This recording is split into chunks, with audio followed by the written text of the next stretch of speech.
Throughout history, a common criticism of the horror genre has been its lack of on-screen representation regarding the black community. It has become a popular point of parody since the meta years of the 1990s, the running gag of the token black character being the first to be unceremoniously bumped off. It's an issue that the horror world is conscious of, but it can sometimes feel like progression is very slow. It is interesting then to note that the first horror film to feature an all-black cast was not a relatively modern milestone, but one achieved back in 1940 with Son of Ingagi.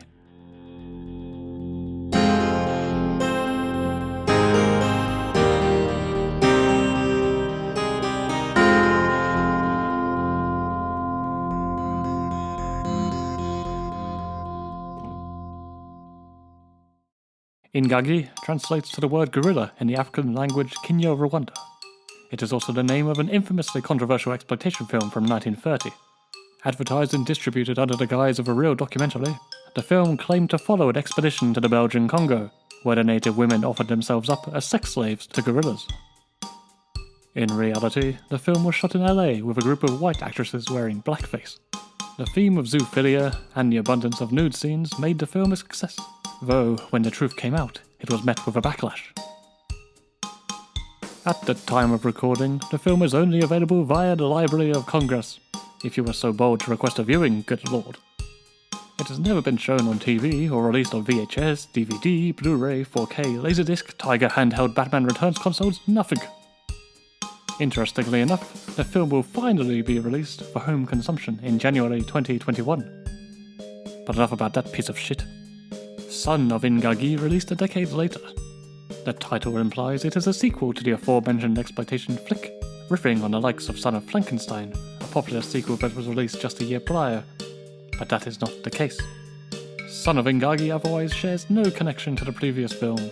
It could simply be a case of driving up profits through association, though I like to think, given the 1940 film's all-black cast and talent behind the scenes, it may also be a middle finger to their fucking racist faces. Apes, gorillas, and other beasts of the primate variety had been a prominent subgenre in horror since the late 20s, popularized by films such as The Murders in the Rue Morgue, King Kong, and several versions of The Gorilla. Son of Ingagi continued this tradition, its villain some form of half-ape, half-man monster, secretly smuggled into America from Africa. The plot concerns a couple of newlyweds whose wedding night is interrupted by a strange older woman. She is normally treated as suspicious by her community, whispers of voodoo, talk of a secret hoarded wealth, but now she demands her lawyer to write up her will post-haste, despite having no family or friends. It also turns out that she's a bit of a dodgy doctor of sorts. It also turns out that she has an evil jailbird brother on her tail.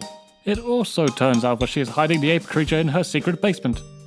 In other words, this lady is far more interesting than our protagonists. Anyway, the usual shtick occurs.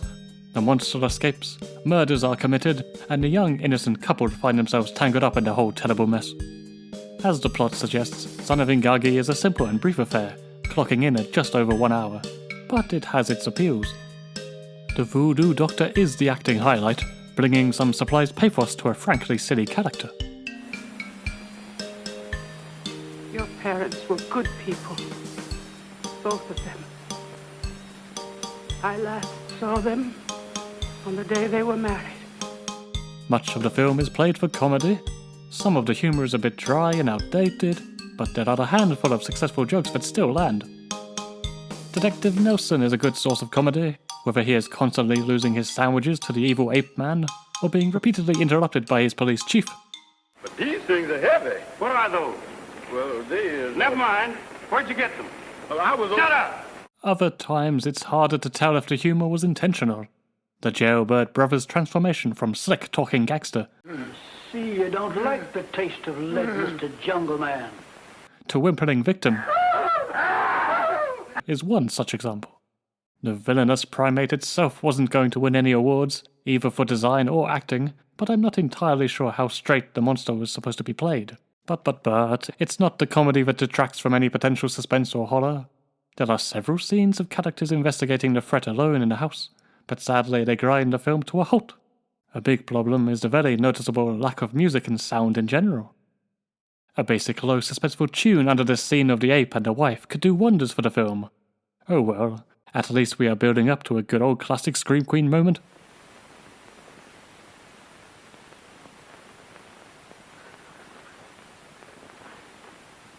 Oh. All in all, Son of Ingagi is nothing spectacular in narrative or stylistic terms, but its cultural importance in black horror history alone makes it worth checking out.